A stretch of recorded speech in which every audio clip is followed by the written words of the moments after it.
Hello students, welcome to study weeks. ఈ వీడియోలో మనము డిఎస్సి కోసం ప్రిపేర్ అయ్యి జాబ్ వస్తుంది అనుకుని కన్ఫామ్ గా ఉన్న అభ్యర్థులు ఎలాంటి సర్టిఫికేట్స్ ను సిద్ధం చేసుకోవాలి, అప్పటికప్పుడు కంగారు పడకుండా ముందస్తుగానే ఏ సర్టిఫికేట్స్ రెడీ చేసుకుని ఉండాలి, అలాగే ఈ సర్టిఫికేట్స్ గురించి మీ అభ్యర్థులకు ఉన్న సందేహాలు ఏమిటి, అలాగే వివిధ సెక్షన్లు అంటే ఎస్జిటి వాళ్ళు కానీ, స్కూల్ అసిస్టెంట్ అభ్యర్థులు కానీ, లేదా ఎక్స్ సర్వీస్ కానీ, స్పోర్ట్స్ సర్టిఫికేట్స్ కానీ, లేదా పీడబ్ల్యూడి అభ్యర్థులు కానీ ఎలాంటి సర్టిఫికేట్స్ రెడీ చేసుకోవాలి, అలాగే TGT PGT principal exams select అవుతామనుకున్న వాళ్ళు ఎక్స్ట్రాగా ఏ సర్టిఫికేట్స్ రెడీ చేసుకోవాలి, తర్వాత అభ్యర్థులకు ఉన్న సందేహాల గురించి కంప్లీట్ గా ఎక్స్ప్లెయిన్ చేస్తూ ఈ వీడియో ఉండబోతుంది. ఈ వీడియో మీకు చాలా ఉపయోగకరంగా ఉంటుంది. అలాగే మీ ఫ్రెండ్స్ కి ఎవరికైనా ఈ వీడియో యూజ్ అవుతుంది అనుకుంటే వారికి కూడా ఈ వీడియో షేర్ చేయండి. లేట్ చేయకుండా మనము ఈ వీడియోని మనం స్టార్ట్ చేద్దాం. ముందుగా ఈ ఎడ్యుకేషనల్ సర్టిఫికేట్స్ ఉంటాయి కదండి, అందరూ రెడీ చేసుకోవాలి వీటిని. సో ముందుగా మనము స్టడీ సర్టిఫికేట్స్ తీసుకోవాలండి. ఎందుకు ఈ స్టడీ సర్టిఫికేట్స్ అంటే నాన్ లోకల్ అనేది స్టడీ సర్టిఫికేట్స్ బట్టి డిసైడ్ అవుతుంది కాబట్టి అందరూ స్టడీ సర్టిఫికేట్ తీసుకోవాలి. మనకి థర్డ్ క్లాస్ నుంచి 10th క్లాస్ వరకు ఈ స్టడీ సర్టిఫికేట్ గురించి అడుగుతూ ఉంటారన్నమాట. సో ఈ లోకల్ నాన్ లోకల్ అనే దాంట్లో ఒక కొంత ఈ బోర్డర్ లో ఉన్న డిస్ట్రిక్ట్స్ లో ఉన్న స్టూడెంట్స్ లో కొంత డైల్మా ఉంది. దాన్ని ఒకసారి క్లియర్ చేసే ప్రయత్నం చేస్తాను. కొంచెం క్లియర్ గా చూడండి. మనకి ఒక అభ్యర్థి ఉన్నాడు అనుకోండి. అతను 1 నుంచి 5వ తరగతి వరకు మన గుంటూరు జిల్లాలో చదివాడు. 6 నుంచి 10వ తరగతి వరకు ప్రకాశం జిల్లాలో చదివాడు అనుకోండి. ఇతను ఏ జిల్లాలో లోకల్ వస్తాడు సార్ అని అడిగి డౌట్ ఉంటే ఇక్కడ మనకి 7th class end with 7th class కానీ, బిగినింగ్ విత్ 7th క్లాస్ కానీ క్రైటీరియాగా తీసుకోవాలి. 7వ తరగతి నుంచి తర్వాత ఇంకొక 3 తరగతులు మొత్తం కలిపి 4 సంవత్సరాలు ఒక ఒక ఒక డిస్టిక్ లో కానీ, లేదా 7వ తరగతి నుంచి ముందు 4 సంవత్సరాలు ఒక డిస్టిక్ లో కానీ చదివినట్లయితే ఆ విద్యార్థి ఆ జిల్లాకి లోకల్ గా పరిగణించబడతాడు. ఈ సందర్భం చూసామనుకోండి, 7వ తరగతి నుంచి 10వ తరగతి అనేది 6 నుంచి చదివాడు కాబట్టి హై స్కూల్ అంతా ప్రకాశం జిల్లాలో ఉన్నాడు కాబట్టి ఇతను ప్రకాశం జిల్లాలో లోకల్ క్యాండిడేట్ అవుతాడు. గుంటూరులో నాన్ లోకల్ అవుతాడు. ఎవరైనా అభ్యర్థి ఈ ప్రకాశం జిల్లాలో చదివి గుంటూరులో ఎక్కువ పోస్టులు ఉన్నాయని కనుక ఇక్కడ రాశారంటే అతను ఇక్కడ నాన్ లోకల్ గా పరిగణించబడతాడు. నెక్స్ట్ ఒకవేళ కనుక మనకి చిన్నప్పుడు యూపీ స్కూల్స్ 7th వరకు ఉండే కాబట్టి 1 నుంచి 7వ తరగతి వరకు గుంటూరులో చదివాడు. 8 నుంచి 9 తరగతులు 10 తరగతులు 10వ తరగతి ప్రకాశం జిల్లాలో చదివాడు అనుకోండి. ఇప్పుడు ఎక్కడ లోకల్ అభ్యర్థిగా పరిగణించబడతాడంటే 7 కంటే ముందు 4 సంవత్సరాలు కంటిన్యూస్ గా గుంటూరు జిల్లాలో చదివాడు కాబట్టి ఇతను ఇక్కడ గుంటూరు జిల్లాలో పరిగణించబడతాడు. ప్రకాశం జిల్లాకి నాన్ లోకల్ అభ్యర్థి అవుతాడు అనమాట. అలా కాకుండా ఒక వ్యక్తి చూడండి, ఇక్కడ ఒక గుంటూరులో 1 నుంచి 5 తరగతి వరకు చదివాడు, అంటే ఎలిమెంటరీ సెక్షన్ చదివాడు. యూపీ స్కూల్లో ప్రకాశం జిల్లాకి జాయిన్ అయ్యాడు. మళ్ళీ హై స్కూల్ సెక్షన్ వచ్చేసరికి గుంటూరుకి వచ్చేసాడు. సో ఇలాంటి సందర్భంలో ఏమవుతుందంటే ఇక్కడ 7th క్లాస్ నుంచి ముందు కానీ 7th క్లాస్ నుంచి వెనక కానీ కంటిన్యూస్ గా 4 ఇయర్స్ ఎక్కడ చదవలేదు కాబట్టి ఈ కేసు కనుక ఎవరైనా అభ్యర్థులకు ఉన్నట్లయితే మీరు రెసిడెన్షియల్ సర్టిఫికేట్ తీసుకుంటే మంచిదండి. సో మిగిలిన అభ్యర్థులకు రెసిడెన్షియల్ అవసరం లేదు. అంటే కంటిన్యూస్ గా 4 ఇయర్స్ పైన చెప్పిన ఏ 2 సందర్భాల్లో కానీ, లేదా కంటిన్యూస్ గా 1 నుంచి 10th క్లాస్ వరకు అభ్యర్థులు కనుక చదువుకుంటే వాళ్ళకు కూడా ఈ రెసిడెన్షియల్ సర్టిఫికేట్ అవసరం లేదు. ఎవరైతే ఈ స్పెసిఫిక్ కండిషన్ లో మీకు తీసుకోపోయినా ఏ ప్రాబ్లం ఉండదు, మీరు గుంటూరులో లోకల్ అవుతారు. కానీ తీసుకుంటే మీరు చాలా కాన్ఫిడెంట్ గా ఉండొచ్చు అనమాట. ఇంకా లాస్ట్ కేసు చూడండి, 1 నుంచి 5 తరగతుల వరకు గుంటూరులో, 6 నుంచి 8 తరగతుల వరకు ప్రకాశంలో, 9, 10 తరగతుల వరకు కృష్ణా జిల్లాలో చదివారు అనుకోండి. ఇక్కడ ఎక్కడ కూడా 7 కంటే ముందు లేదా 7 తర్వాత 4 సంవత్సరాలు వరుసనే చదవలేదు కాబట్టి ఇతని అన్ని జిల్లాల్లోనూ నాన్ లోకల్ అవుతారండి. సో ఇలాంటి వారు ఏం చేయాలంటే ప్రజెంట్ ఏ జిల్లాలో సెటిల్ అయ్యారో, మీరు ఏ జిల్లాలో అప్లై చేసి లోకల్ కావాలనుకుంటున్నారో మీరు ఆ జిల్లాలో ఉంటున్నట్లుగా రెసిడెన్షియల్ సర్టిఫికేట్ తెచ్చుకోవాల్సి ఉంటుంది ఎంఆర్ఓ ఆఫీస్ లో. ఓకేనా? తర్వాత మీకు ఎలక్ట్రిసిటీ బిల్ కానీ, తర్వాత రేషన్ కార్డు కానీ ఆ అడ్రస్ అదే జిల్లాలో ఉండేలాగా జాగ్రత్త వహించండి. అప్పుడు మీకు ఈ రెసిడెన్షియల్ సర్టిఫికేట్ ఈజీగా వచ్చే అవకాశం ఉంటుంది అనమాట. సో ఒకవేళ వీటికి సంబంధించి మేము ఆలోచించి ఒక 4 సందర్భాలు అభ్యర్థులకి ఏమి ఉండొచ్చు అని గురించి ఈ బోర్డర్ జిల్లాల సందర్భంలో రాశాము. కొన్ని సందర్భాలు ఇంకా ఎవరికైనా ఈ లోకల్ నాన్ లోకల్ లో ఇంకా క్లారిటీ కావాల్సి మేము రీసెర్చ్ చేసుకుంటామంటే ప్రెసిడెన్షియల్ ఆర్డర్ మీరు నెట్ లో కొట్టి చూసుకోండి. ప్రెసిడెన్షియల్ ఆర్డర్ 1975 లో క్లాస్ 6.1 నుంచి 6.2 మధ్యలో ఈ లోకల్ నాన్ లోకల్ కి సంబంధించిన వివరాలన్నీ క్లియర్ కట్ గా ఉంటాయండి. మీరు నెట్ లో డౌన్లోడ్ చేసుకుని ఒకసారి ఈ సందర్భం కాకుండా మీకు ఏదైనా స్పెషల్ కేసు కనుక ఉంటే అక్కడ మీకు రిజర్వేషన్ ఎలా అప్లై అవుతుందో మీరు అక్కడ చెక్ చేసుకోవచ్చు. సో ఇది స్టడీ సర్టిఫికేట్స్ గురించి ఉన్న అభ్యర్థులకు ఉన్న క్లారిఫికేషన్ లోకల్ నాన్ లోకల్ విషయంలో. తర్వాత మనకి మార్క్స్ లిస్ట్ మనం రెడీ చేసుకోవాల్సిన ముఖ్యమైనది మార్క్ లిస్ట్ అండి. మీరు ఒకవేళ ఎస్జిటి అభ్యర్థి అనుకోండి, 10th inter DEd mark list మీరు రెడీ చేసుకోవాలి. అదే మీరు స్కూల్ అసిస్టెంట్ అనుకోండి, 10th ఇంటర్ తో పాటు డిగ్రీ మార్క్ లిస్ట్, తర్వాత బిఎడ్ సంబంధించిన మార్క్ లిస్ట్ కూడా మీరు రెడీ చేసి ఉంచుకోవాలి. తర్వాత 10th క్లాస్ ఒకవేళ పీజీటీ టీజీటీ ఎగ్జామ్స్ కనుక రాశారనుకోండి, 10th inter degree PG certificate కావాలి మీకు. పీజీ సర్టిఫికేట్ రెడీ చేసుకోండి. బీఈడి ఈ పీజీ చేసిన వాళ్ళు కానీ డిగ్రీ చేసిన వాళ్ళు కానీ మీకు ఓడి సర్టిఫికేట్ కనుక అవైలబుల్ గా ఉంటే ఓడి కూడా అప్లై చేసుకోండి. ఒకవేళ ఓడి లేకపోయినా కానీ మీకు ఈ సర్టిఫికేట్స్ ఉంటే సరిపోతాయండి. ఒకవేళ ఎంఎడ్ కానీ చేసి ఉంటే ఎంఈడి సర్టిఫికేట్ కూడా మీరు రెడీ చేసుకోవాలి ఉంటుంది. ఓకేనా? తర్వాత ప్రొఫెషనల్ సర్టిఫికేట్స్ అని రెడీ చేసుకోవాలండి. ఈ ప్రొఫెషనల్స్ డిగ్రీకి, పీజీకి, బీఈడికి, డిఈడికి వీటితో పాటు ఓడి కూడా రెడీ చేసుకోవాలి ఉంటుంది. ఇది అవకాశాన్ని బట్టి అవసరాన్ని బట్టి మీరు రెడీ చేసుకోండి. మీకు అవైలబుల్ లేకపోయినా ఇది కంగారు పడాల్సిన అవసరం లేదు. మీ దగ్గర ప్రొఫెషనల్స్ కనుక ఉంటాయి, ఈ రెండిట్లో ఏదో ఒకటి ఉంటే సరిపోతుంది అనమాట. ఒకవేళ మీరు పీజీ కానీ ఎంఎడ్ కానీ ఏపీలో కాకుండా తెలంగాణలో కానీ లేదా వేరే అదర్ స్టేట్ లో కానీ చేసినట్లయితే మైగ్రేషన్ సర్టిఫికేట్ తీసుకోవాల్సి ఉంటుంది. ఒకవేళ ఏపీలో కాకుండా అవుట్ సైడ్ కనుక మీరు పీజీ కానీ ఇతర బీఈడి కానీ డిఈడి కానీ సారీ బీఈడి కానీ ఎంఈడి కానీ చేసినట్లయితే. సో ఇది అందరూ కంపల్సరీగా ఈ ఎడ్యుకేషన్ సర్టిఫికేట్, స్టడీ సర్టిఫికేట్స్ కానీ, మార్క్స్ లిస్ట్ కానీ, ప్రొవిజనల్స్ కానీ ఇవి కంపల్సరీగా ఉండాలండి. ఇందులో మీరు అప్లికేషన్ కన్ఫర్మ్ గా ఇచ్చి ఉండాలి. ఇచ్చిన సర్టిఫికేట్స్ అన్ని ఒరిజినల్ తీసుకెళ్ళాలి. సరేనా? వీటితో పాటు ఇంకా కొన్ని సర్టిఫికేట్స్ అందరూ తీసుకెళ్లాల్సినవి, కానీ ఇవి ఎడ్యుకేషన్ సర్టిఫికేట్స్ కాదు. అలాంటి సర్టిఫికేట్స్ ఏమి ఉండే చూద్దాం. చూడండి, ఆధార్ కార్డు జెరాక్స్ తీసుకెళ్ళండి. వీటితో పాటు రీసెంట్ టైమ్ లో ఫొటోస్ తీసుకెళ్ళండి. అంతేగాని ఆధార్లు ఇచ్చినట్లు భయంకరంగా ఉన్న ఫోటోలు ఎప్పుడో చిన్నప్పుడు తీసుకోకండి. రీసెంట్ గా ఉన్న ఈ ఫొటోస్ తీసుకోండి. దాదాపుగా 12 నుంచి 15 ఫొటోస్ రెడీగా ఉంచుకోండి. ఎందుకంటే మీకు జాబ్ లో జాయిన్ అయ్యే వరకు కూడా చాలా సందర్భాల్లో మీకు ఎంప్లాయ్ ఐడి క్రియేట్ అవ్వడం కోసం కావచ్చు, లేదా మీ సర్వీస్ రిజిస్టర్ లో మెన్షన్ చేయడం కోసం కావచ్చు, లేదా మీ సర్టిఫికేట్స్ వెరిఫికేషన్ కావచ్చు, మీకు ప్రతి చోట రీసెంట్ టైమ్ లో ఉన్న ఫొటోస్ అడుగుతారండి. కాబట్టి మీరు ఇవి సెట్ తీసి పెట్టుకోండి. 12 నుంచి 16 ఫోటోలు తీసి పెట్టుకోండి. దాదాపుగా మీకు ఎక్కువగా యూస్ఫుల్ అవుతాయి. తర్వాత అందరూ ఎస్బీఐ బ్యాంక్ అకౌంట్ ఓపెన్ చేసి ఉంచుకోండి. దీనికి అంత అర్జెన్సీ లేదు. మీకు సర్టిఫికేట్స్ వెరిఫికేషన్ అయిన తర్వాత కూడా మీకు ఈ బ్యాంక్ అకౌంట్ ఓపెన్ చేసుకోవచ్చు. ఒకవేళ ఆల్రెడీ చేసుకుంటాం సార్ అంటే మీరు ఇప్పుడే రెడీ చేసి పెట్టుకోండి. దీంతో పాటు బ్యాంక్ అకౌంట్ ఓపెన్ చేయడానికి ఖచ్చితంగా పాన్ కార్డు ఉండాలి. అలాగే మనకి సర్వీస్ అకౌంట్ క్రియేట్ చేస్తాం కదా శాలరీ అకౌంట్ కోసం, దానికి కూడా పాన్ కార్డ్ ని అదే నెంబర్ ఇవ్వాల్సి ఉంటుంది ఈ పాన్ కార్డ్ మీదే. సో కాబట్టి పాన్ కార్డ్ కూడా మీరు రెడీ చేసుకోండి. ఇది మాత్రం అర్జెంట్ గా రెడీ చేసుకోండి. బ్యాంక్ అకౌంట్ తర్వాత చేసుకున్నా సరే. తర్వాత నెక్స్ట్ మనకి డిఎస్సి అప్లికేషన్ మనం అప్లై చేస్తాం కదండి, ఇది చాలా మంది మిస్ అయి ఉంటారు. సో డిఎస్సి అప్లికేషన్ కూడా మీరు డౌన్లోడ్ చేసుకుని అది కూడా జెరాక్స్ చేసి పెట్టుకోవాలి. తర్వాత టెట్ మార్క్స్ మేము కూడా మనకి రెడీ చేసి పెట్టుకోవాలి. ఈ రెండింటిని ఎలా డౌన్లోడ్ చేసుకోవాలో నేను ఈ వీడియోలో చివరిలో చెప్తాను మీకు, ఒకవేళ ఎవరైనా మిస్ చేసుకుని ఉంటే. సో తర్వాత క్యాస్ట్ సర్టిఫికేట్ అండి. ఈ క్యాస్ట్ సర్టిఫికేట్ లో చూడండి, ఒకవేళ ఎస్సీ ఎస్టీ అనుకోండి మీకు పర్మనెంట్ క్యాస్ట్ ఉంటుంది. సో క్యాస్ట్ సర్టిఫికేట్ లో బీసీ అనుకోండి, ఇందులో 2 సెక్షన్స్ ఉంటాయండి. సెంట్రల్ గవర్నమెంట్ జాబ్స్ లో మనం బీసీకి ఓబీసీ సర్టిఫికేట్ అంటాము. మన స్టేట్ లో అయితే బీసీ సర్టిఫికేట్ అనేది పర్మనెంట్ గానే ఉంటుంది. ఒకసారి క్యాస్ట్ మీకు ఇచ్చారంటే ఇది పర్మనెంట్ అయిపోతుంది. కానీ సెంట్రల్ గవర్నమెంట్ లో ఏంటంటే ఓబీసీ సర్టిఫికేట్ కు 3 years వ్యాలిడిటీ ఉంటుందండి. అంటే అక్కడ creamy layer, non creamy layer అనే జోన్స్ యాడ్ అవుతాయి అనమాట. అంటే ఫర్ ఎగ్జాంపుల్ ఒక బీసీ అభ్యర్థి, బీసీఏ చెందిన ఎవరైనా ఒక వ్యక్తి బీసీకి సంబంధించిన ఒక గవర్నమెంట్ జాబ్ చేస్తున్నారు అనుకోండి, అతని శాలరీ పర్ ఇయర్ కి 8 lakhs కంటే ఎక్కువ అనుకోండి, క్రిమి లేయర్ కింద వెళ్ళిపోతారు అనమాట. సో వాళ్ళకి ఓబీసీ సర్టిఫికేట్ ఉన్నా సరే వాళ్ళని జనరల్ స్టూడెంట్స్ కింద కన్సిడర్ చేస్తారు. రిజర్వేషన్ వాళ్ళకి పోస్ట్ ఇవ్వరు. కానీ మన స్టేట్ లో ఏంటంటే ఈ creamy layer, non creamy layer ని మనకి అప్లై చేయడం లేదు. కాబట్టి మీరు ఈ నాన్ క్రీమీ లేయర్ సర్టిఫికేట్ తీసుకోవాల్సిన అవసరం లేదు. అలాగే మీకు ఒకసారి బీసీ సర్టిఫికేట్ ఉంటే దానికి లైఫ్ టైం వ్యాలిడిటీ ఉంటుంది. కాబట్టి మళ్ళీ దీన్ని తీసుకోవాల్సిన అవసరం లేదు. ఇన్ కేస్ సార్ మేము తీసుకుంటాం, మేము ఈజీగానే అప్లై చేసుకుంటామంటే మీరు ఎంఆర్ఓ ఆఫీస్ లో కానీ సచివాలయంలో కానీ అప్లై చేసుకోండి. రీసెంట్ టైమ్ లో ఉన్న బీసీ సర్టిఫికేట్ ఉంటే ఇంకా మీకు బెటర్. ఒకవేళ ఓల్డ్ ఉన్నా కానీ మీకు సరిపోతుంది. మీకు నాన్ క్రీమీ లేయర్ సర్టిఫికేట్ ఏమీ అవసరం ఉండదు. సో ఎస్పెషల్లీ మన డిఎస్సీలో అలాంటి సెక్షన్ ఏమీ లేదు. ఈ చాలా మంది దీని గురించి అడుగుతున్నారు, అందుకని క్లారిటీగా చెప్తున్నాను. మీకు ఇంకా ఏమైనా డౌట్ ఉంటే ఒకసారి నోటిఫికేషన్ రిఫర్ చేసుకోండి. ఈ నాన్ క్రీమీ లేయర్ అనేది సెంట్రల్ గవర్నమెంట్ జాబ్స్ ఉంటదండి. ఓకేనా? సెంట్రల్ గవర్నమెంట్ జాబ్స్ కి ఉంటది. అక్కడ ఏంటి నాన్ క్రీమీ లేయర్ లో 8 lakhs కంటే అబౌవ్ శాలరీ ఉన్న వాళ్ళకి ఈ రిజర్వేషన్స్ వాళ్ళకి వర్తించవు అనమాట. సో కాబట్టి ఇది మనకి లేదు. కానీ ఈడబ్ల్యూఎస్ జోన్ మాత్రం మనకి ఇక్కడ స్టేట్ లో ఉంది.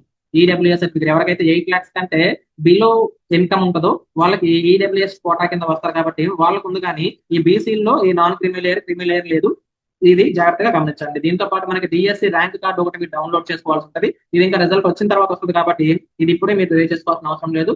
వెరిఫికేషన్ వెళ్ళేటప్పుడు ఇది రెడీ చేసుకోండి. తర్వాత స్పెషల్ కేటగిరీ సర్టిఫికేట్స్ ఉంటాయి కదా, వాటి గురించి ఒకసారి మనం చూద్దాం. అందులో ముఖ్యంగా మనము ఈడబ్ల్యూఎస్ గురించి చూద్దాం. ఎవరైనా ఓసీ క్యాండిడేట్ అయ్యండి, ఓకే, మీ శాలరీ కనుక 8 lakhs లోపు అయి ఉంటే మీరు ఈడబ్ల్యూఎస్ కోటా కిందకి వస్తారు. మీకు ఈడబ్ల్యూఎస్ అనేది అప్లికేషన్ లో ముందుగానే మీరు అప్లై చేస్తుంటారండి. మీరు ఈడబ్ల్యూఎస్ కేటగిరీ కిందకి వస్తారా లేదా అనేది. ఫర్ ఎగ్జాంపుల్ నేను ఒక ఓసీ స్టూడెంట్ అనుకోండి, కానీ అప్లికేషన్ పెట్టేటప్పుడు నేను ఈడబ్ల్యూఎస్ అని సెలెక్ట్ చేయలేదు, మర్చిపోయాను.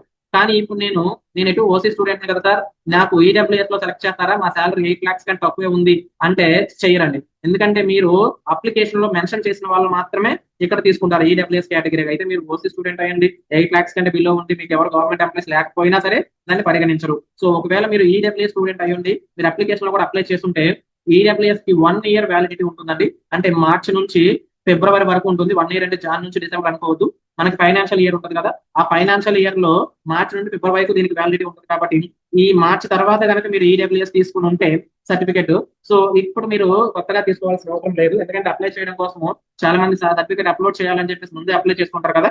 సో కాబట్టి ఇప్పుడు మళ్ళీ చేయాల్సిన అవసరం లేదు. ఒకవేళ ఎవరైనా కనుక తీసుకోకుండా ఉంటే ఇప్పుడు తీసుకోవాల్సిందే. సరేనా? అలాగే next PWD, person with disable students చూడండి. మీకు సదరం సర్టిఫికేట్ ఖచ్చితంగా కావాల్సిందేనండి.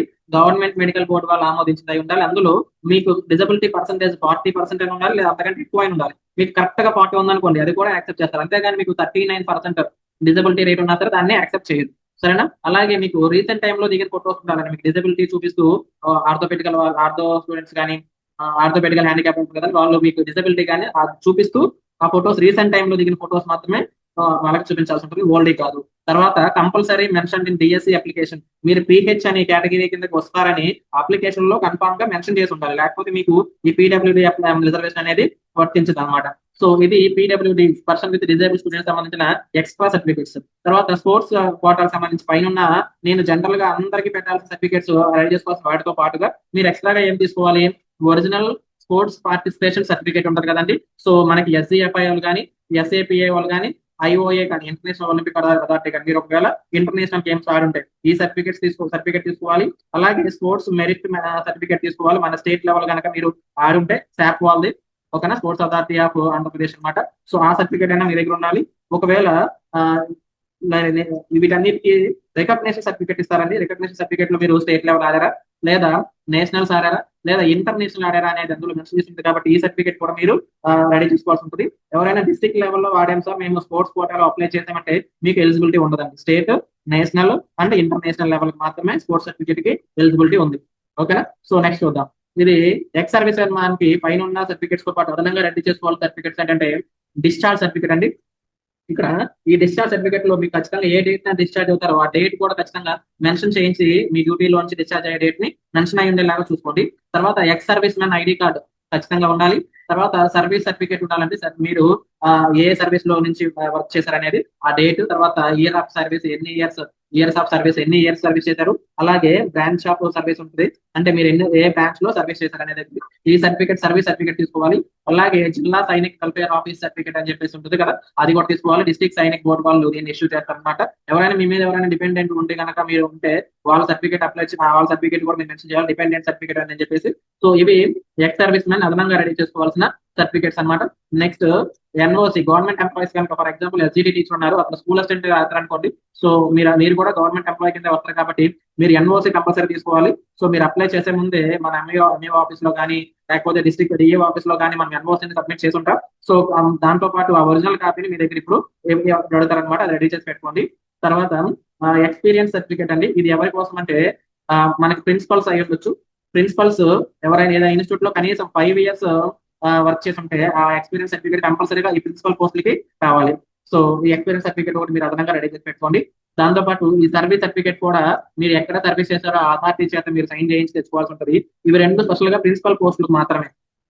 ఇంకా ఈ ఎన్ఓసి అనేది మిగతా గవర్నమెంట్ ఎంప్లాయీస్ కి, ఫర్ ఎగ్జాంపుల్ ఎవరైనా సచివాలయం స్టూడెంట్స్ ఉన్నారు, వాళ్ళు కూడా డిఎస్సీ రాశారు సచివాలయం ఎంప్లాయీస్, వాళ్ళు కూడా ఎన్ఓసి కావాలంటే వాళ్ళు కూడా ఎన్ఓసిని పెట్టుకుని ఉండాలన్నమాట. ఓకేనా? వాళ్ళందరూ అంటే గవర్నమెంట్ ఎంప్లాయీస్ ఎవరైనా సరే ఈ డిఎస్సీలో సెలెక్ట్ అయ్యి జాబ్ లోకి మారాలనుకుంటే మీరందరూ ఆ ఎన్ఓసి సర్టిఫికేట్ ఉండాలి. అప్పుడే మీ సర్వీస్ యాడ్ అవుతుంది. లేకపోతే మీరు కూడా ఇతర అభ్యర్థులతో పాటు 0 నుంచి స్టార్ట్ అవ్వాల్సి ఉంటుంది, సర్వీస్ యాడ్ అవ్వదు అనమాట.